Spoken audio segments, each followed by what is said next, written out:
All right, I'm going to show you how to use time-based notifications with Bookable Calendar, whether this would be a reminder email the day before, the week before, or a follow-up email after the event has happened to ask them how it went and all those. That's what we're going to do here.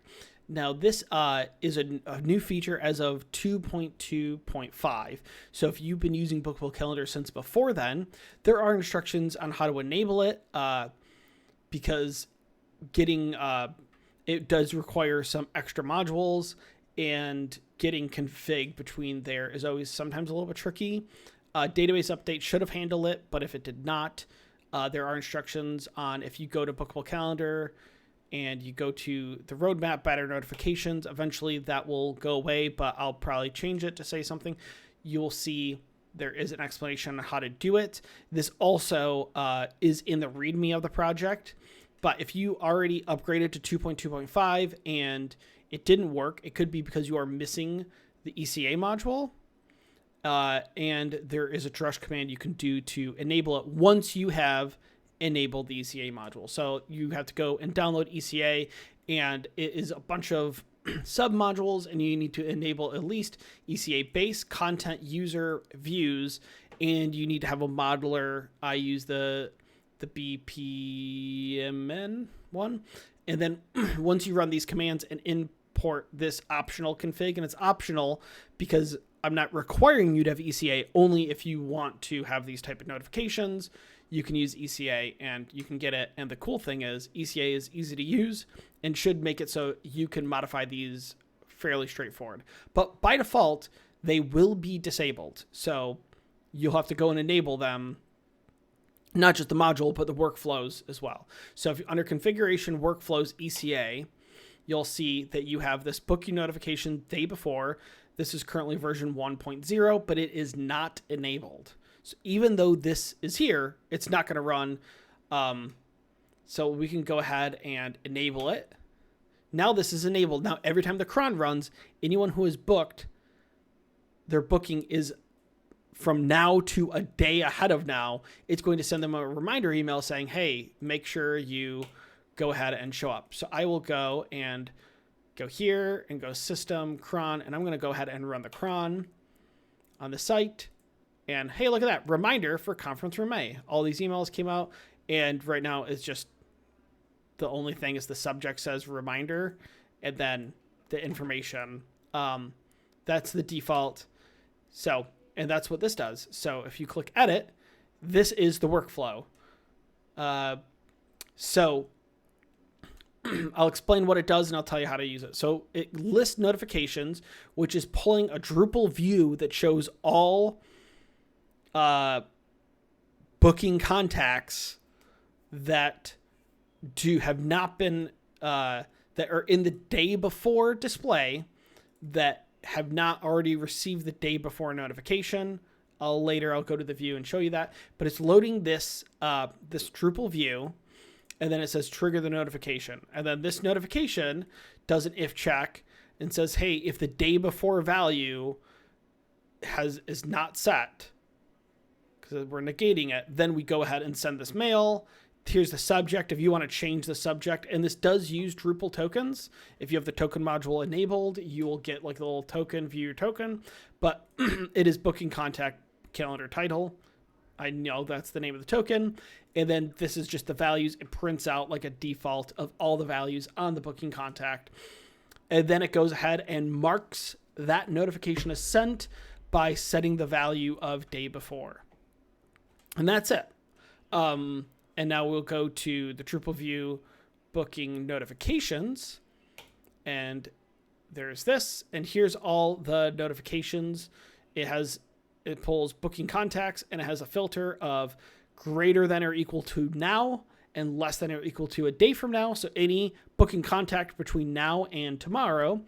And as long as it has no value or the value does not equal day before, it sends. And day before is passed in as a contextual filter. Once I update this, all of them have been sent.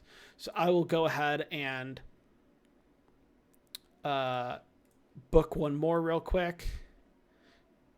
Now if we go back to here, update the preview, you will see, hey, these new ones that just got booked right now, they have not gotten the notification yet of a reminder email. So if we then run the cron again, a few seconds ago, all those reminder emails went out. So that's how that works. Now, if you want to change, you can go and hit this mail and you can change the subject and the message, and that's all good. But now you're like, great, I like that, but I want to send one the day after to say, thanks for coming. So the easiest way to do that would go here, clone this, edit the clone. And if you click this general, change the name to day after. And then we will go here and we're going to change this from day before to day after. This value doesn't technically matter, except you just need to make sure you use it on everything.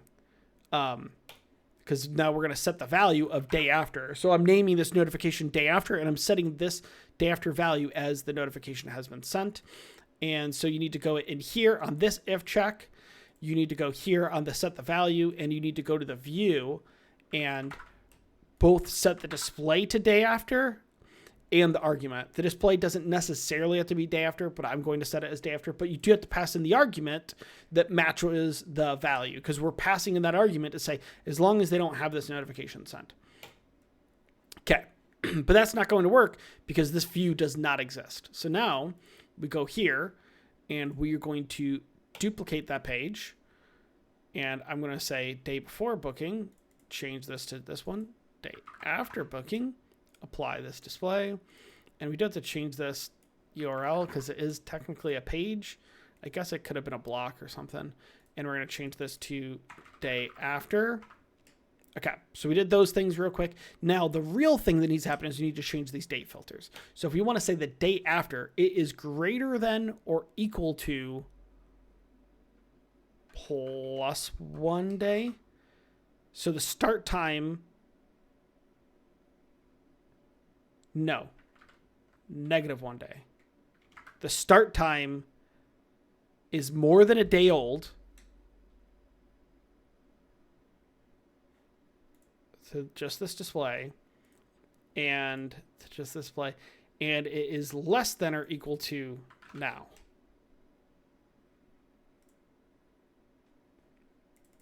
Might want to do like -8 hours or something. But I mean, technically now it'd work, but I wouldn't want, I mean, I don't know. Now it's fine. The second the thing got done, they would potentially get the email. No, I would think you want to say it's at least, you know, let's go with like 2 hours. These are 1 hour things. We absolutely don't want the possibility of them getting the email while they're in this conference room. But at least 2 hours after. So I think that would do it. Obviously there's not going to be any fit that. So I'm going to save that. And now what I have to do is I will have to go, because I have to fake this basically. I'm going to go to this opening and I'm going to go ahead and change the start date to the 21st. And saving this will regenerate this. It created some more. And then I'm going to go to booking opening instances. No. I'll go to here, booking contacts. I'll create a new booking contact for, what is today? So we'll do like March 22. And we'll go for like the 6 p.m. one, March 22. Hello. Admin. Okay. So now, if we go to this view, day after. Okay, one person has the day after. So this person now should get it.